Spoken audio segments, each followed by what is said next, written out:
This is my project direct instruction versus cooperative learning.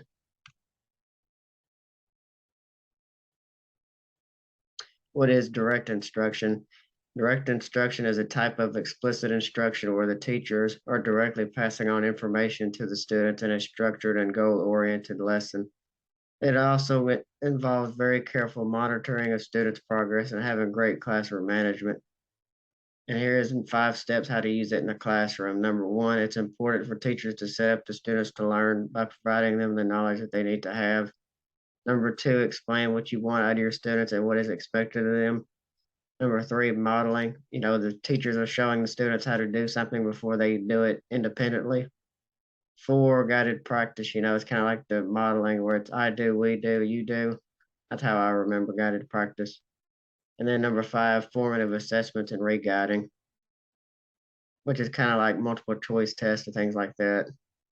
Fill in the blank. What is cooperative learning? Cooperative learning involves students teaming up and working together, usually in small groups on different activities to maximize each other's learning about a subject. For cooperative learning to work, it is important for students to know that they need each other to complete the task, know that they must have positive communication with every member of the team. Everyone must do their part and be accountable and work well with each other. The teacher's role in cooperative learning is number one, establish the rules. Then number two, assign the group roles, which is the leader. It's the one, that leads the team, make sure everybody is on track. The recorder is usually the person that usually just writes things down. The presenter is the one that presents, the project. The timekeeper is the one that keeps time, and the material manager is usually someone that gets the materials. And then number three is establish group goals. Pros and cons of direct instruction. The pros, it allows teachers to control the lesson with what is being taught and allows teachers to introduce concepts and skills in a short amount of time. It is also very easy to implement that allows teachers to monitor and keep track of their students' progress of understanding and lets teachers give constructive feedback to students on how they are doing. It also lets the teachers set the goals and helps the teachers know what their students have learned so that they can adapt and re-guide if it is needed. Students become more active learners and promotes higher order thinking. And some of the cons that I researched, it said that it does not allow teachers to know what their students already know before the lesson, the prior knowledge. It only works for a small percentage of students. It depends on the student's learning style. Because some students learn better with hands-on than, just visual or auditory. The teacher must have great communication skills and mastery in the subject that they are teaching, or it is going to be a disaster. So you have to know what you're teaching for it to work. And then the last one, it results in lower comprehension, less engagement, and less student interest. Pros and cons of cooperative learning. Some pros, it helps students develop problem solving and critical thinking skills. It lets students work together to share ideas with each other that will help in developing a new perspective, improve overall learning, and help students catch back up with others that may be behind. It also helps develop social and teamwork skills that leads to more active engagement and participation in a lesson.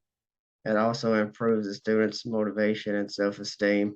Some of the cons, it says it can cause conflict among members in a group. All members may not participate, avoid solving the problem, staying on task, and it's harder for teachers to see the progress of each individual student.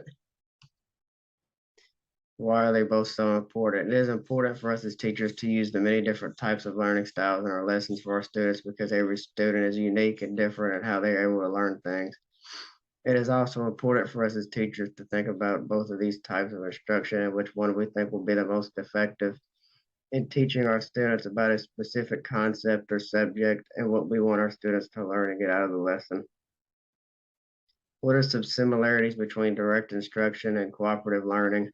The similarities that these two types of instruction have with each other is that they both involve some kind of either discovery learning or problem-based instruction where the students are learning and finding out things, looking at problems and asking questions. What are some differences between direct instruction and cooperative learning? Direct instruction is more of lecture where the teacher is usually, giving information, teaching And cooperative learning is hands-on, where the students are actually doing the learning, where they're using their hands and solving problems, discovery learning. And another difference is modeling, where the teachers are showing them how to do it first before they do it. And cooperative learning, like I said, it's usually the students are learning by themselves. The direct instruction also, the teachers lead the instruction usually. And cooperative learning, the students are leading it. And then direct instruction, it's more structured because it's the lesson goes step by step, like the modeling and guiding, independent practice. And then what cooperative learning is without structure. You kind of really can't structure cooperative learning. And then the summary, direct instruction and cooperative learning are both two very important types of instruction. That while they may have both have their setbacks, they are both proven to be very effective with research that tailor students' needs by addressing students' strengths and weaknesses. And that is why it is very beneficial for us as teachers to try to incorporate many different types of instructions like these into our classroom. And those are my references, and that's my discussion board.